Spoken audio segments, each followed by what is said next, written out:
¿Alguna vez te has preguntado si todo lo que creías sobre Jesús es realmente cierto? La realidad es que la creencia en Jesús como Dios no siempre fue un consenso. De hecho, los primeros cristianos debatieron ferozmente sobre su naturaleza, y muchos incluso pensaron que Jesús venía a destruir al Dios descrito en las Escrituras. ¿Por qué se ocultó esta verdad durante tanto tiempo? Pero, si comprendes cómo la historia y el poder moldearon la figura de Jesús como Dios, podrías empezar a ver la religión desde una perspectiva completamente nueva. Imagina la posibilidad de descubrir la verdad detrás de la manipulación histórica y religiosa. Esto podría cambiar la forma en que ves el mundo y tu lugar en él. ¿Te atreves a cuestionar lo que te han enseñado? Este conocimiento podría abrirte a nuevas formas de pensar y vivir. En el cristianismo se basa en la creencia de que Jesucristo es Dios. Sin embargo, la realidad es que esta afirmación es completamente incorrecta. En efecto, en toda la Biblia, Jesús nunca se denomina a sí mismo como Dios, ni en una sola ocasión. Durante los primeros días del cristianismo, la identidad de Jesús fue un tema de intensos y prolongados debates. Algunos grupos cristianos negaban de manera rotunda que Él fuera el Dios descrito en las Escrituras e incluso sostenían que Jesús había venido para desafiar y destruir a Dios. Este desacuerdo fue tan significativo que la Iglesia, con el objetivo de consolidar su poder y asegurar una doctrina uniforme, suprimió todos los textos que contradecían esta visión oficial. En el proceso, se prohibieron y destruyeron numerosos libros que ofrecían perspectivas alternativas sobre la naturaleza de Jesús. A continuación, te presentaré toda la evidencia, incluida la de la Biblia, que demuestra que Jesús no es Dios y cómo la Iglesia utilizó su autoridad para eliminar cualquier oposición y mantener el control sobre las creencias cristianas. Antes de demostrar cómo la Biblia evidencia que Jesús no es Dios, es importante entender algunos aspectos clave. En la actualidad, el cristianismo se presenta en numerosas denominaciones, pero casi todas coinciden en la creencia de que Jesús es Dios. Sin embargo, esta no siempre fue la creencia predominante, de hecho, la realidad era muy diferente en los inicios del cristianismo. Durante los primeros siglos, no existía una doctrina uniforme ni una ortodoxia establecida, y la naturaleza misma del cristianismo estaba en constante debate. Los primeros seguidores enfrentaban un dilema crucial: mientras que Dios se describe en las Escrituras como un ser vengativo, iracundo, sediento de sangre, celoso y dispuesto a exterminar a toda la humanidad, Jesús enseñaba precisamente lo contrario. Él promovía el amor incondicional, la bondad y la paz. Este contraste fundamental planteaba una pregunta difícil: ¿cómo podría Jesús, que representa todo lo opuesto a la imagen de Dios descrita en las Escrituras, ser el mismo Ser Supremo? Este conflicto entre las descripciones aparentemente contradictorias de Dios y Jesús creó una gran confusión y debate entre los primeros cristianos, quienes luchaban por definir y comprender su fe. Según los cristianos gnósticos, el Dios creador descrito en las Escrituras no es más que una manifestación del diablo, mientras que Jesús es presentado como un mensajero de un Dios superior, un ser divino oculto, el verdadero Dios, enviado para revelar a la humanidad un conocimiento secreto que les permitiría escapar del maligno Dios creador. De manera similar, los cristianos marcionitas mantenían una visión paralela, considerando al Dios descrito en las Escrituras como una deidad cruel y despiadada. Según ellos, Jesús fue enviado por el verdadero Dios superior para salvar a la humanidad de la influencia de este Dios maligno. Este enfoque alternativo no suele ser enseñado en la escuela dominical, donde predominan las interpretaciones convencionales. Ahora, exploremos cómo la figura de Jesús se transformó en Dios, convirtiéndose en un instrumento de control sobre la población. Así es como Jesús fue elevado a la condición de Dios para ejercer un control más efectivo sobre la población. A principios del siglo IV después de Cristo, el Imperio Romano estaba dividido, con Licinio gobernando el este y Constantino controlando el oeste. Sin embargo, Constantino tenía la firme determinación de unificar el imperio. En aquella época, Roma era predominantemente pagana, pero en el año 312 después de Cristo, Constantino se convirtió al cristianismo. Esta conversión, según muchos historiadores, tuvo motivaciones políticas, ya que Constantino buscaba consolidar su poder al unificar las diversas tribus paganas bajo una sola religión, con el objetivo de crear un imperio más cohesionado y controlado. En el año 323 después de Cristo, Constantino logró una victoria decisiva sobre Licinio, consolidando así el control total del Imperio Romano bajo su liderazgo como emperador. Con el imperio unificado y su poder afianzado, Constantino utilizó la religión cristiana como una herramienta estratégica para consolidar su influencia. Esta estrategia no solo facilitó la centralización del poder, sino que también permitió a Constantino manipular la percepción pública haciendo que la población creyera que estaban siguiendo la voluntad de Dios en lugar de las directrices del emperador. De esta manera, la figura de Jesús fue transformada en un símbolo de autoridad divina, utilizado para legitimar el dominio imperial y guiar a la población bajo un nuevo marco religioso que reforzaba la autoridad del emperador. Sin embargo, había un problema significativo: el cristianismo estaba profundamente fragmentado. Como hemos visto, existían numerosas y diversas creencias sobre la verdadera naturaleza de Dios y de Jesús. En ese contexto, la principal fuente de discordia en la Iglesia era un sacerdote llamado Arrio. Arrio enseñaba que Jesús no era verdaderamente divino ni eterno, sino que simplemente era la creación más perfecta de Dios. En esa época, religión y política estaban intrínsecamente entrelazadas. Constantino afirmó que la división en la Iglesia era aún más perjudicial que la guerra, y no deseaba que su recién reunificado imperio se desmoronara por la discordia interna.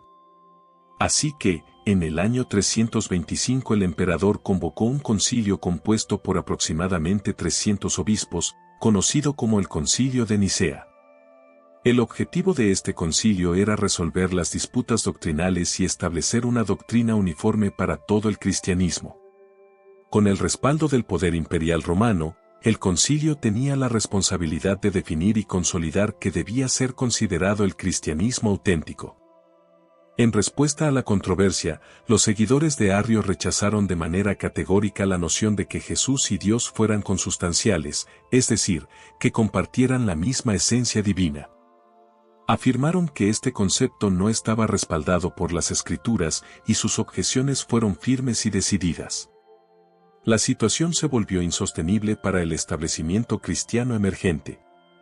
Como resultado, Arrio fue exiliado y sus escritos, considerados peligrosos y heréticos, fueron sometidos a una destrucción sistemática.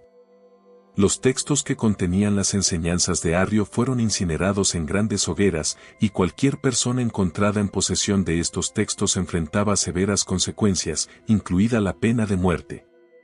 La represión no se limitó a Arrio y sus seguidores. A medida que los obispos ganaron mayor poder e influencia, la persecución se extendió a otros textos y corrientes que no coincidían con la nueva ortodoxia cristiana establecida. Los escritos de los gnósticos, que ofrecían perspectivas alternativas sobre la naturaleza de Jesús y Dios, fueron igualmente condenados y destruidos. La orden fue clara: todos los textos que cuestionaran la visión oficial debían ser quemados. Aquellos que intentaran ocultar estos textos, ya fueran antiguos manuscritos o copias, también enfrentaban la pena capital. Este proceso de eliminación sistemática de textos disidentes aseguró que la visión predominante del cristianismo se consolidara y se mantuviera sin oposición dentro del Imperio Romano. El aspecto crucial a comprender en todo este contexto es que la cuestión de si Jesús era verdaderamente Dios, y si el Dios creador era benevolente o malévolo, estaba en gran medida en el aire. La única razón por la cual el cristianismo se consolidó en la forma en que lo conocemos hoy es que los obispos cristianos contaban con el respaldo del poder del emperador romano. Utilizaron su influencia para erradicar cualquier forma de disidencia y eliminar a quienes se oponían a su interpretación oficial de la fe. Textos significativos como el libro secreto de Juan, el Evangelio de Judas y el Apocalipsis de Adán, este último narra la creación desde la perspectiva de Adán y Eva, fueron todos prohibidos por la Iglesia. Estos documentos afirmaban que el Dios creador descrito en las Escrituras era, en realidad, una figura demoníaca. Tanto el libro secreto de Juan como el Evangelio de Judas sostenían que Jesús era un emisario enviado desde un reino de luz superior para guiar a la humanidad y liberarla del dominio de este Dios maligno. Además, en el Evangelio de Tomás, otro texto no incluido en el canon bíblico, se explora la idea de que todos los seres humanos poseen una esencia divina intrínseca. Estas prohibiciones y censuras no solo eliminaron las voces disidentes, sino que también restringieron el acceso a visiones alternativas del cristianismo, moldeando así la narrativa oficial y estableciendo una versión uniforme de la religión que perduraría a lo largo de los siglos. He mencionado solo algunos de los textos que fueron prohibidos, pero en realidad hay una gran cantidad de documentos similares que sostienen afirmaciones paralelas. Por lo tanto, está claro que los escritos que fueron vetados por la Iglesia y excluidos deliberadamente de la Biblia ofrecen una visión notablemente diferente de la naturaleza de Dios y del papel de Jesús. Pero, ¿qué dice la Biblia misma al respecto? El historiador Bart Ehrman, quien en su momento fue un ferviente cristiano evangélico, señala, durante su vida, Jesús nunca se autodenominó Dios ni se consideró como tal, y ninguno de sus seguidores tenía conocimiento alguno de que Él era Dios. Si Jesús realmente hubiera hecho una afirmación tan trascendental como la de ser Dios y sus discípulos hubieran compartido esa creencia, ¿no crees que este hecho habría sido un elemento crucial y prominente en los evangelios? La omisión de tal afirmación cuestiona cómo se moldeó la narrativa sobre Jesús y cómo se construyeron las creencias fundamentales del cristianismo a través del tiempo.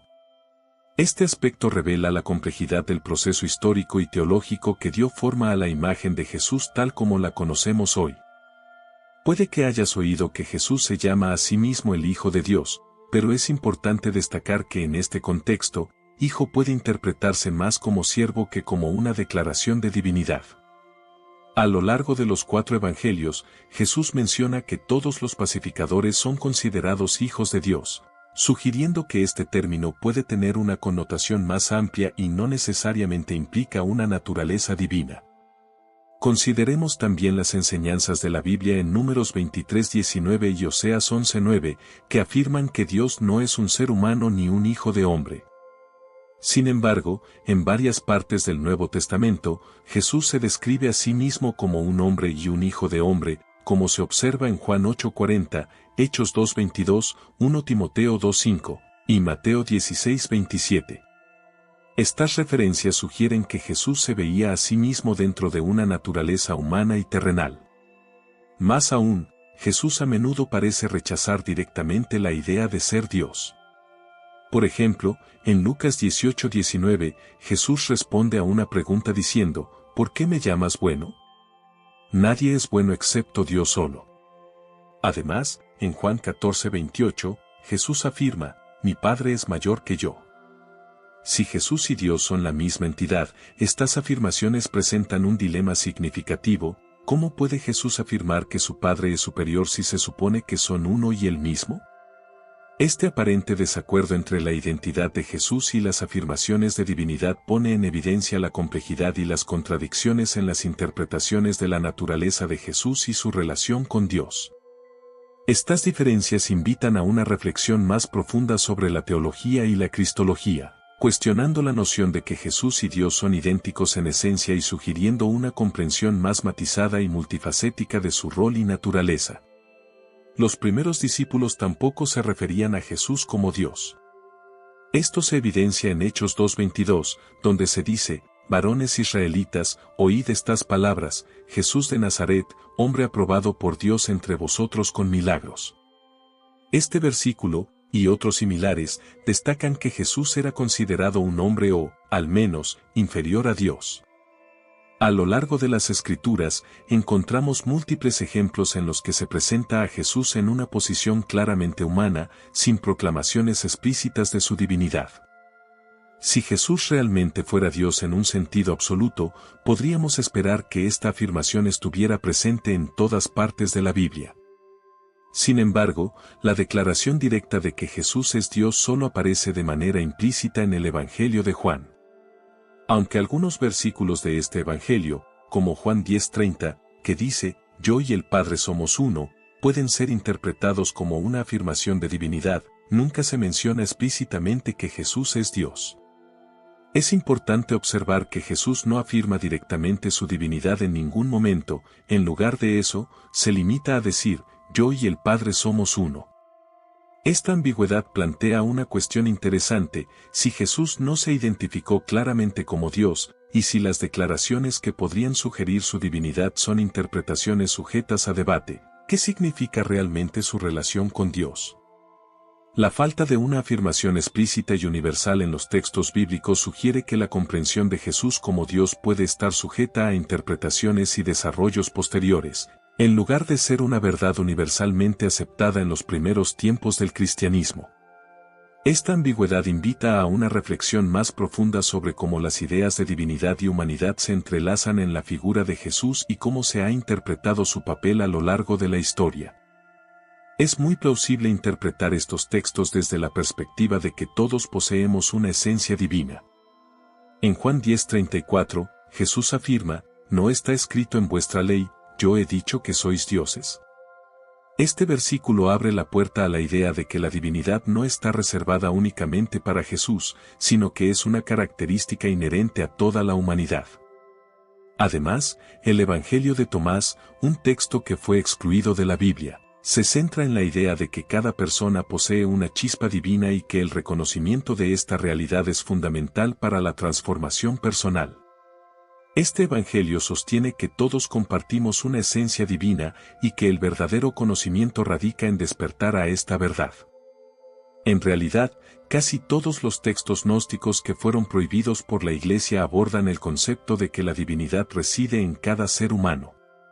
Estas escrituras presentan a Jesús no solo como un ser divino en sí mismo, sino como un mensajero que revela la verdad de que todos estamos conectados con el verdadero Dios, una luz superior.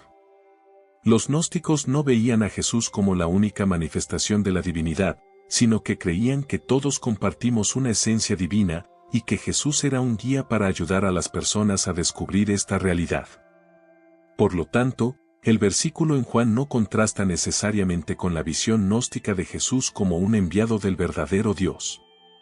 En lugar de eso, refuerza la noción de que la divinidad es una característica universal, accesible a todos los seres humanos, y que Jesús, al igual que los demás, está invitando a la humanidad a reconocer su propia naturaleza divina. Es crucial destacar que durante la vida de Jesús, no existía la creencia generalizada de que Él fuera Dios. En el Nuevo Testamento, incluso Jesús mismo hace declaraciones que parecen negar su divinidad. Tras su muerte, las primeras comunidades cristianas albergaban una variedad de opiniones sobre su naturaleza, como ya se ha mencionado anteriormente. Algunos lo consideraban el mensajero de Dios, mientras que otros lo veían como un hombre extraordinariamente virtuoso. Sin embargo, la Iglesia, respaldada por el poder de los emperadores romanos, tuvo la capacidad de imponer una visión uniforme sobre estas cuestiones. Fue mediante el uso de este poder que establecieron una doctrina oficial y suprimieron a aquellos que no se alineaban con ella. De hecho, el consenso en torno a la divinidad de Jesús se consolidó a través de la fuerza y la influencia de la Iglesia, eliminando cualquier alternativa que contraviniera esta visión. En la época en que Jesús caminaba por la tierra, Él nunca se proclamó explícitamente como Dios. Sus seguidores lo percibían principalmente como un ser humano o, en el mejor de los casos, como un enviado divino, pero no como la deidad suprema. Los gnósticos y otras sectas cristianas tempranas también lo veían como un mensajero enviado por el verdadero Dios, y no como una manifestación directa de la divinidad. Hoy en día, la doctrina cristiana oficial sostiene que Jesús es Dios, pero surge una pregunta fundamental: ¿esta afirmación está realmente respaldada por las escrituras bíblicas, o se trata más bien de una imposición de aquellos que en su momento tuvieron el poder de silenciar a las voces disidentes y moldear la narrativa religiosa? Así, el cristianismo tal como lo conocemos hoy podría ser visto no solo como una religión basada en las escrituras, sino también como el producto de un proceso histórico de construcción de consenso, poder y exclusión. Esta perspectiva invita a una reflexión más profunda sobre la relación entre la fe, la historia y el poder en la configuración de las creencias religiosas. Te invito a que compartas tus experiencias en los comentarios. Tus historias son una fuente de inspiración y aliento para otros en este camino. Y si buscas cómo iniciar a canalizar los mensajes de tus guías espirituales, visita el enlace de abajo en la descripción, donde ahí aprenderás ejercicios de meditación y desarrollarás tus dones espirituales hasta hoy dormidos.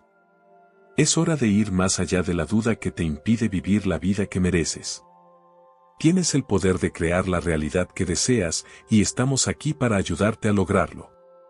Gracias por llegar hasta el final, no olvides suscribirte al canal Mundo Espiritual y darle like a este video si lo encontraste valioso. Compártelo con amigos y familiares, tu apoyo nos ayuda a expandir estos mensajes transformadores a una audiencia más amplia, ayudando a otros en su viaje de crecimiento y desarrollo espiritual. Hasta la próxima.